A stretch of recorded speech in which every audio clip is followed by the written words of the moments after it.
Bore da iawn i chi gyd a chroeso i'n addoliad boreol. Heddiw yw Sul cynta Wythnos Cymorth Cristnogol. Ac fel llawer o weithgareddau'r eglwysi ar hyn o bryd, mae Wythnos Cymorth Cristnogol yn cael ei drefnu mewn ffordd wahanol, ac yn cael ei drefnu yn ddigidol eleni. Yn ystod yr amser hwn gyda'n gilydd, cael gyfle i ddarllen a gwrando, i ganu a gweddio. A chofiwch a chydnabod ein bod yn rhan o gymuned byd-eang. Rydym yn gymdogion ymhell ac yn agos sy'n mynd trwy'r pandemig coronavirus yma ac yn gwneud hynny gyda'n gilydd. Oedd i'r hyn a brofwn ni gyda'n gilydd ein huno mewn mawl a gweddi fel un teulu dynol, ar wahân ond eto gyda'n gilydd ym myd Duw, ein cartre cyffredin. Gweddiwn, ymgynulle'n ni o Dduw y ddeiar gyfan.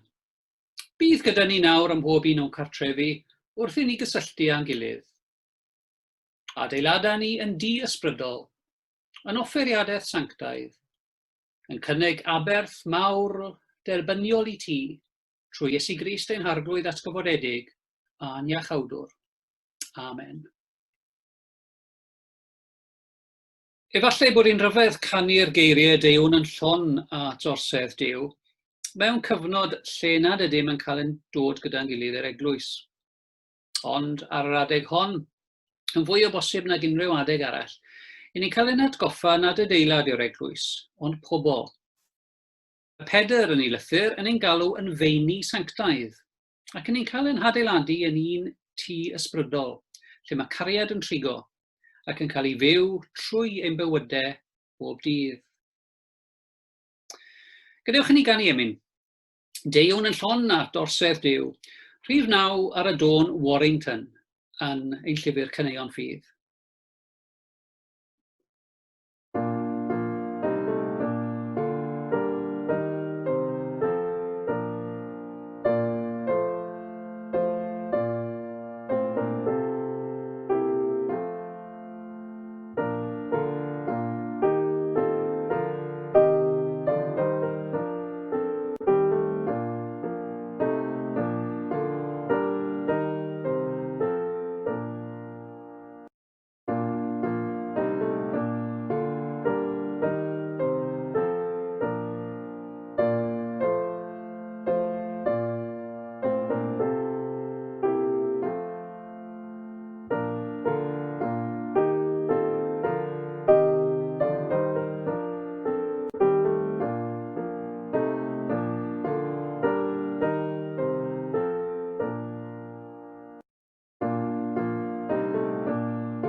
Sawl gwaith ydych chi wedi golchi'ch dwylo heddiw?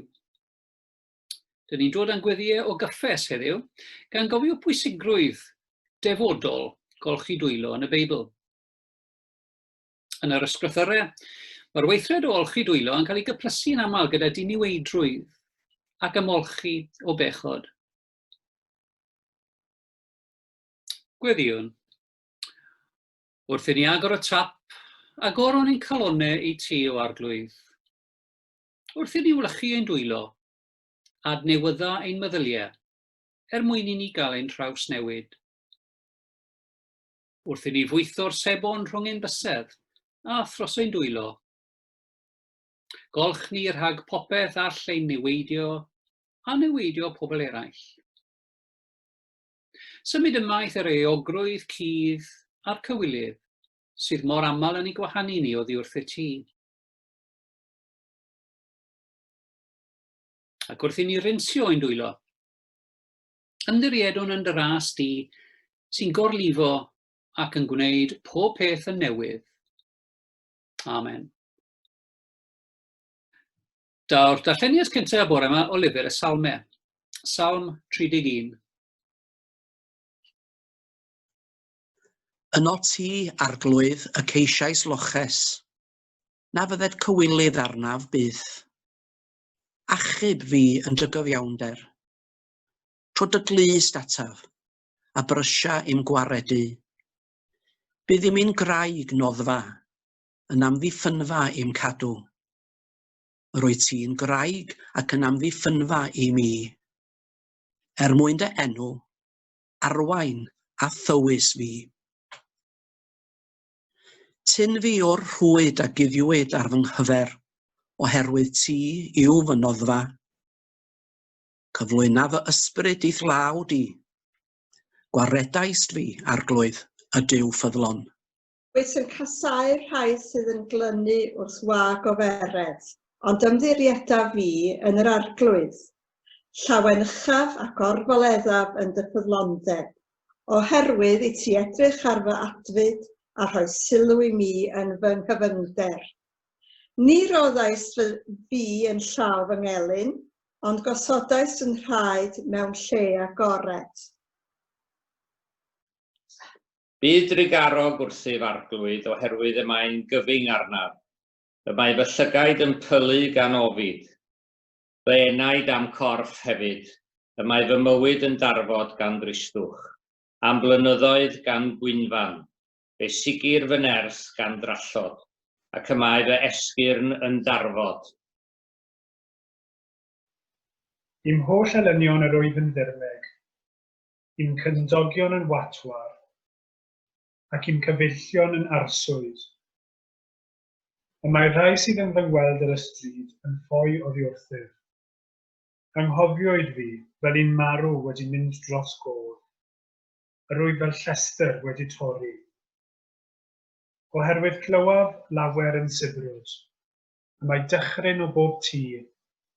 Yn ddont at ei gilydd yn ferbyn, maent yn cynllwyn i gymryd fy mywyd. Ond yr wyf yn ymddiried yno ti, arglwydd, ac yn dweud, ti yw fy niw. Y mae fy amserau yn dy law di. Gwared fi rhag fy ngelynion am heblidwyr. Bydded llewyrch dy wyneb ar dy was, achub fi yn dy ffyddlondeb. Arglwydd, na fydded cywilydd arnaf pan alwaf arnat. Doed cywilydd ar y drygionus. Roedd taw arnynt yn lleol. Trawer yn byd y gwefusau cilwydog, sy'n siarad yn drachais yn erbyn y cyddiawn, mewn balchder a sarhad. Mor helaeth yw dy ddaioni sydd yng nghadw genid sy'r rhai sy'n dofni, ac wedi amlygu'r rhai sy'n cysgodi ynot, a hynny yng ngwydd pawb. Fe cuddi dan orchyd y bresenoldeb, rhag yr rhai sy'n cynllwyn. Fe cedwi dan dy gysgod rhag ymryson tafodau. Bendigedig yw'r arglwydd, a ddangosodd ei ffyddlondeb ryfeddol ataf yn nydd gyfyngder. Yn fy nychryn fyddwedais, torwyd fi allan o tholwg, ond clywais lef yng ngweddi pan weiddes anad am gymorth. Carwch yr arglwydd ei holl ffyddloniaid. Y mae'r arglwydd yn cadw rhai ffyddlon, ond yn talu'n llawn i'r rhai balch. Byddwch gryf a gwrol eich calon, yr holl rai sy'n disgwyl wrth yr arglwydd. Awr ail ddarlleniad o Efengyl Iwan, Pennod 14, adnodau 1-14. Peidiwch a gadael I ddim gynhyrfu'ch calon. Credwch yn Nuw a chredwch yn o finnau. Yn hif yn had y mae llawer o drigfannau. Pe na byddai felly, a fyddwn I wedi dweud wrthych fy mod yn mynd I baratoi lle I chi. Ac os af a pharatoi lle I chi, bydd o fy nôl, a'ch cymryd chwi ataf fy hun, mwyn I chithau fod, lle rwy fi. Fe wyddwch y ffordd i'r lle rwy fi'n mynd. Meddai Thomas wrtho, Arglwydd, ni wyddom I ble rwy ti'n mynd. Sut y gallwn nhw bod y ffordd? Dywedodd Iesu wrtho, my fi yw'r ffordd, a'r gwirionedd, a'r bywyd. Nid yw neb yn dod at y tad, ond trwy fi. Os ydych wedi fy adnabod I, byddwch yn adnabod y tad hefyd. Yn wir yr ydych bellach yn ei adnabod ef, ac wedi ei weld ef. Meddai Philip wrtho, Arglwydd, dangos I ni y tad, a bydd hynny'n ddigon I ni. Atebodd Iesu ef, a wyf wedi bod gyda chi cyhyd heb I ti fy adnabod, Philip?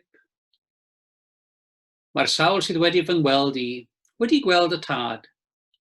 Sut y medryd I ddweud, dangos y tad I ni? Ond nid wyt yn credu fy mod I yn y tad a'r tad yno fi.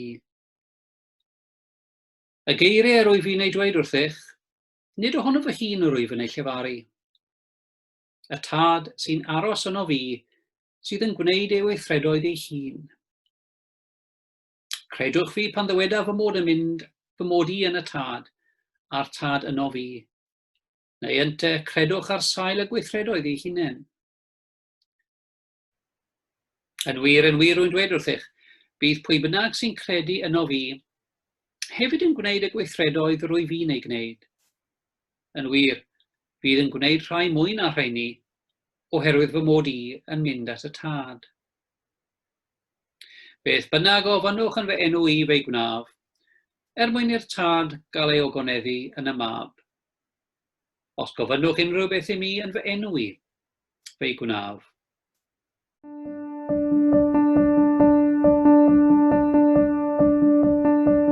Dduw cariadus, cryfha ein bod gyda'r cariad sy'n cynnal popeth.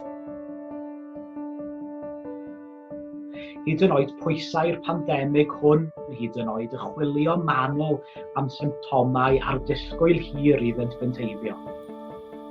Yn gwylio a disgwyl, gan gadw'n llygaid arna ti, a gofalu am ein cymdogion ymhell ac agos. Gosod yn ein henaid brau y gred a'r gobaith fod popeth yn bosibl gyda dy gariad creadigol.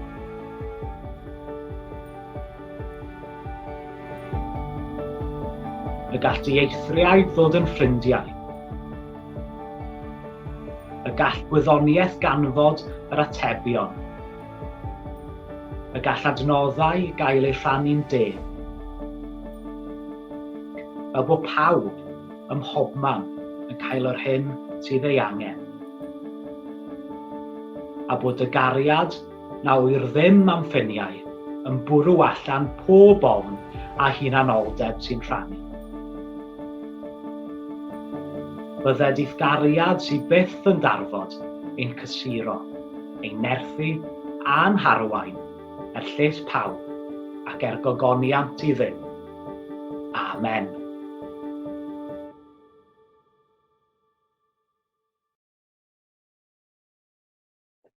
Nawr cawn ni gyd ganu emyn 600 o ganeuon ffydd. Distewch cans mai presenoldeb Crist.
Nawr mae Cynan Llwyd o Gymorth Cristnogol yn mynd i'n hannerch.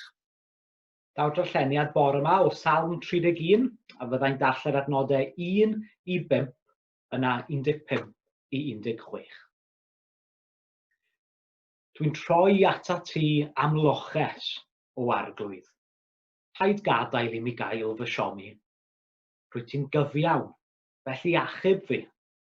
Gwranda arna i, achub fi'n fuan. Bydd yn graig ddiogel i mi, yn gair lle byddai'n hollol saff. Ti ydy'r gair ddiogel yna. Ti ydy'r graig. Cadw dy enw da. Dangos y ffordd i mi ac arwain fi. Rhyddha fi o'r rhwy sydd wedi cael ei gosod i'n dalu. Ie, ti ydy fy lle ddiogel i. Dwi'n rhoi fy mywyd yn dy ddwylo di. Dwi'n gwybod y gwneud i fy rhyddhau hi achos ti o arglwydd ydy'r Duw ffyddlon. Dwi yn dy ddwylo di. Achub fi o afael y gelynion sydd ar fy ôl i. Bydd yn garedig a dy was. Dangos mor ffyddlon wyt ti. Achub fi. Dwi'n fan mawr o'r salmau.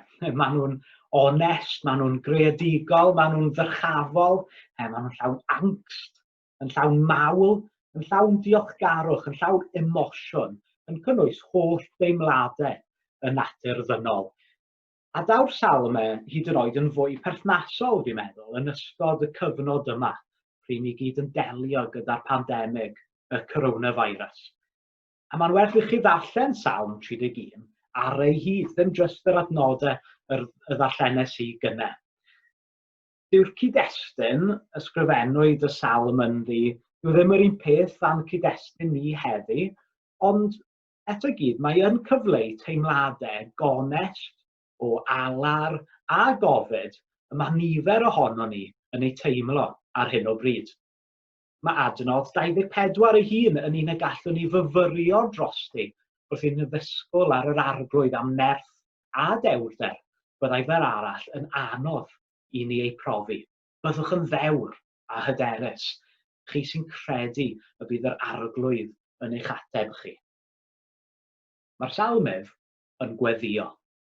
Fel ag y gnawn ni nawr, am ddiogelwch ac am ddiffynfa Duw, i'n cadw rhag yr hyn sy'n gyddiedig a sy'n anweledig i ni, ond a fyddai'n bygwth ein bywydau ni. Salmydd yn neud hyn yr adnodau 3 a 4. A mai gweddi unigolyn yw Salm 31, mae'r salmydd yn ysbrydoli gweddi ar y cyd ar gyfer y gymuned fyd eang. Ti ydy'r graig ddiogel yna. Ti ydy'r gair. Cadw dy enw da. Dangos y ffordd i mi ac arwain fi. Rhyddha fi o'r rhwyd sydd wedi gosod i'n dalu. Ie, ti ydy fy lle diogel i. Yn dy drigaredd, gwrando ein gweddi. Mae'r gweddi yr unigolyn yna yn weddi i ni gyd ar draws y byd ar hyn o bryd. A yn ystod y dyddiau hyn o ynysu, pryd mae'n rhaid i ni gilio i gestyll, i ceiriau ein cartrefi ni os liciwch chi. Falle bod yn gyfle i ni ddeall o'r newydd beth yw a pwy yw Duw i ni fel amddiffynfa, fel castell, fel cair, y llecyn diogel hwnnw, yr ydyn ni yn troi ato mewn cyfnod o brawf. A wrth i ni ystyried Duw fel amddiffynfa, fel castell, fel cair, nid amddiffynfa sydd yn codi gwrthglawdd yw Duw, ond castell a cair sydd yn cryfhau, sydd yn atgyfnerthu, sydd yn ein galluogi ni i ofalu am ein cymdogion bregus, cartref ac oddi cartref, o bosib yn rhithriol neu o bellter diogel, neu o ochr arall sgrin cyfrifiadur neu tablet. Mae yna rhywbeth gonest iawn yn y gweddiau galarus hyn, sy'n mynegu teimladau go iawn i Dduw.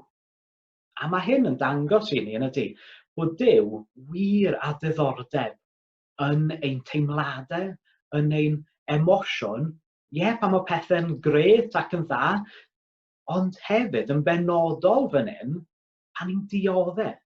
Dioddau yn ffisegol, yn gorfforol ac yn ysbrydol. Mae hynny'n bwysig i ni gofio yn y dyddiau hyn. Mae'r disgrifiadau am symptomau'r salmydd yn cydseinio gyda'n profiad ni nawr yn y . Mi oedd Iesu hefyd wrth gwrs yn troi at y salmau am nerth a chryfder pan oedd yn dioddef. Y 5 adnod yn y salm hon, y mae Iesu yn ei ddyfynnu ar y groes pan mae e'n dweud, dwi'n rhoi fy mywyd yn dy ddwylo di. Mae'r adnod yma yn berthnasol iawn i ni heddi, wrth i ni wynebu'r posibilrwydd y gallai'r feirws fygwth bywyd ein cymdogion ymhell ac agos, i ddwylo tragwyddol Duw yr ydym yn eu cyflwyno nhw. A daw sut ni'n gweld ein cymdogion yn y cyfnod bygythiol hwn i ffocws clir yn adnod 11. Mae rhai wedi gweld hi'n haws gwahanu eu cymdogion a'i trin fel yr arall allai fod yn cario'r feirws, yn hytrach na gofalu amdanyn nhw gyda thrigaredd. Neu, fe allwn ni farnu'n cymdogion am brynu 100,000 o rolls o papur tŷ bach a nwyddau tins, mwy na'i hangen am ei bod mewn panic, heb gofio mai ofn falle sydd yn ei gyrru nhw i wneud hynny.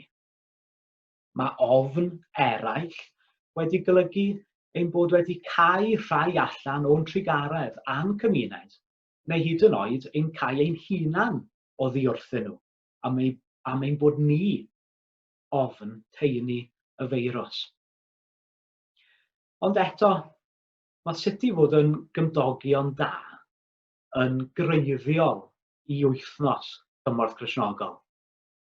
Ni fi erioed mor bwysig gofyn i ni'n hunan sut i ddangos y cariad nad yw byth yn methu i'n cymdogion na'r flwyddyn hon. Mae'r cyfeiriad at ddwylo yn adnodau 5, 8 a 15 yn ungol i ni heddi. Wrth i ni ystyried fod ein dwylo ni a dwylo eraill yn gallu cynnwys bygythiad, neu'n bod yn colli cyffyrddiad tyner ar ein hysgwydd neu gofleidiad annwyl o gysur. Addas iawn yw gweddio gyda'r un ymddiriedeth a'r salmydd y bydd ein dyddiau yn nwylo Duw, a hefyd am ychubiaeth rhag dwylo gall ein anafu ni. Roedd absynoldeb y cyffyrddiad hwn yn her fawr i gymunedau yn Sir y Leon yn ystod salwch i Bowla yn 2014 hefyd. Cafodd yr ymarfer diwylliannol o olchi cyrff y meirw ei atal, am wneud y broses o ffarwelio ag anwyliaid yn llawer mwy anodd a phoenus. Ac fel gwelwn, weinidogion ein gwlad ein hunain yn cynnig gofal a gwasanaethau ar-lein i'w praidd. Roedd gweinidogion Sir y Leon yn mynd allan i'r strydoedd i ofalu fod y neges iechyd cyhoeddus holl bwysig yn cyrraedd ei pobl, gan sicrhau bod bywydau lawer yn cael ei arbed. A wrth i ni heddi olchi'n dwylo'n amlach a'n fwy gofalus, gweddiwn ar ei Dduw gynnal yr holl bobl hynny rydym wedi gafael yn ei dwylo, wedi ei cofleidio a'i cyffwrdd. Gallwn hefyd weddio dros y bobl hynny na chawsom erioed mor cyfle i'w cyfleidio, ond ei bod wedi estyn ein dwylo tuag atyn nhw wrth roi'r hyn a allwn trwy ein hamlenni, trwy ein boreau coffi, trwy ein teithiau cerdded noddedig, cynifer o wythnosau Cymorth Cristnogol ar draws y blynyddoedd. Yma, yn Cymorth Cristnogol, Ni mor ddiolchgar am yr holl ddwylo sydd wedi helpu i godi arian, drwy rannu a chasglu am lenni dros y 60 blwyddyn a mwy diwethaf, ac am yr holl ddwylo sydd wedi gwneud cawl, tywall paneidiau o de a choffi, paratoi brecwast mawr, osod posteri a bunting i fyny, ac wrth gwrs cyfri a anfon yr arian ymlaen tuag atom. Diolch i Dduw am yr holl ddwylo sydd wedi gweithredu mewn cariad dros y blynyddoedd diwethaf. Pobl tlotaf y byd sydd fwyaf bregus i'r feirws hwn. Maent yn llai gwydyn, efo llai o fynediad i ofal iechyd, a llai abl i wynebu'r effaith economaidd. Diolch i'ch cefnogaeth chi, rydym wedi sefyll mewn undod gyda nhw am 75 o flynyddoedd. Byddwn yn parhau i wneud hynny trwy'r argyfwng hwn a thu hwnt. Yn awr yn fwy ag erioed, os gwelwch yn dda, rhannwch eich cariad gyda'ch cymdogion bregus o amgylch y byd trwy roi, gweithredu a gweddio. Diolchwch i Dduw a gweddiwch dros ddwylo pob un sydd ar linell flaen yr ymateb meddygol i'r feirws. Pobl sy'n helpu i achub bywydau yma yng Nghymru a gweddill Prydain. Bydded i'w hamseroedd fod yn nwylo Duw, a bydded i wyneb Duw lewyrchu arnynt. Bydded i gariad anorchfygol Duw fod yn gryfder iddyn nhw.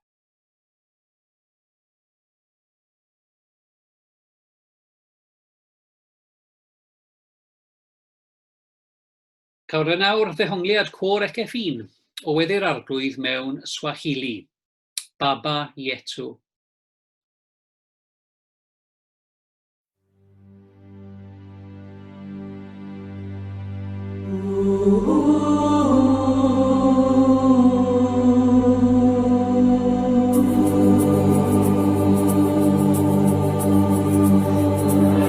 Baba yetu yetu le mbinguni yetu yetu amina. Baba yetu yetu le jina lako litukuzwe. Baba yetu yetu le mbinguni yetu yetu amina. Baba yetu yetu le jina lako litukuzwe. Tupe leo chakula chetu tunachohitaji, utusamehe makosa yetu kama nasi tunavyosamehe waliotukosea, usitutie katika majaribu, lakini utuokoe na yule mwovu milele.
Ar ddiwedd yr oedfa, bydd cyfeiriad tudalen Just Giving yn cael ei arddangos, mwyn i chi allu cyfrannu y pêl Cymorth Cristnogol eleni.